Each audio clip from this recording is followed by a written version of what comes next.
আমি একটা রোস্টার, কিন্তু আমি আমার জীবনেও এরকম রোস্টিং ভিডিও বানাতে পারবো না। সবাই আগে এই ভিডিওটা দেখুন। বুদ্ধি থাকলে ঘুমায় ঘুমায় টাকা কামানো। কোথায় ইন্দিরা গান্ধী, কোথায় দাসী বান্দি, কোথায় দেবদাস আর কোথায় মদন দাস, কোথায় আতর আলী, কোথায় জুতোর কালি।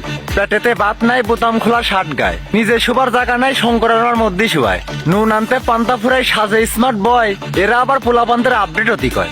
তুমি কে গো ভাই? তোমার কি কোনো শুভাকাঙ্ক্ষী নাই? পাগল হয়ে ঘুরছো তুমি রাস্তায় রাস্তায়। এখন যদি কই গ্যাংতে যাবেনি মই, না ফুটতেই বিয়ে করে ঘরে আনছো সই। 1 মাস না যাইতেই চোখে দেখো ঝাপসা, কি করবা ভাইবে না পেয়ে বইদে করো ব্যবসা। বাবলা গাছে শক্ত আটা, জিগের আটা বিজলে, বইদে যারা ব্যবসা করে তাদের বলে হিজলে। বইয়ের পরনে কাপড় থাকে না, পিঠে বেড়াও ঢোল, তোমরা আবার প্রবাসীদেরকে নিয়ে করো টোল। তোমাদের মতো আপডেট পোলাপান আমরা পানি ছাড়াই গিলে খাই, কারণ প্রবাসী হচ্ছে পুরুষ আর তোমরা হচ্ছে কাপুরুষ।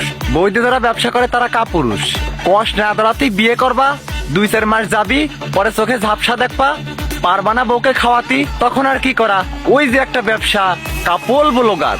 বইয়ের রিমোটের বাটন মানুষকে দেখিয়ে টাকা ইনকাম করে খাওয়া, এই কাজটা প্রবাসী দ্বারা সম্ভব না। প্রবাসীরা ঘাম ঝরিয়ে টাকা ইনকাম করে, সেই টাকা বাপ মাকে খাওয়ায়, বউকে খাওয়ায়। আর তোমাদের মতো কাপল ব্লগার যারা, তাদের দ্বারা এটা সম্ভব, শুয়ে শুয়ে টাকা ইনকাম করা। প্রবাসীরা তো শুয়ার অভ্যেস নাই, তাই পারে না। প্রবাসীরা ঘাম ঝরায় টাকা ইনকাম করে। তোমাদের মতো কাপল ব্লগাররা কয়দিন বউ নিয়ে ব্যবসা করবি, তারপরে লিঙ্ক বাড়াবি, টাকাই টাকা। তোমাদের মতো কাপল ব্লগারদের জন্য একটা গল্প আছে, শুনে যাও। একটা লোকের নাম ছিল ফ্যান চাটা, তাই যাতে ওটার জন্য মক্কেল মতবার ডাক দিয়ে নামটা চেঞ্জ করলো। নাম রাখলো হচ্ছে মধু চাটা। নাম কিন্তু ঠিকই চেঞ্জ ছিল, লাস্টে কিন্তু এই চাটা শব্দ থাইকেই গেল। তো তোমাদের মতো কাপল ব্লগারদের জন্য আমি একটা সুন্দর নাম রাখিছি, বউয়ের পাও চাটা। বউ ইনকাম করবি, সে টাকায় খেয়া ফুটনি করে বেড়াবা। নেক্সট টাইম প্রবাসীকে নিয়ে কোনো ভিডিও বানানোর আগে চিন্তা ভাবনা করবা, নইলে কিন্তু অন ডিভিশন চেঞ্জ করে ফেলাবো। হ্যাঁ, 100% রাইট।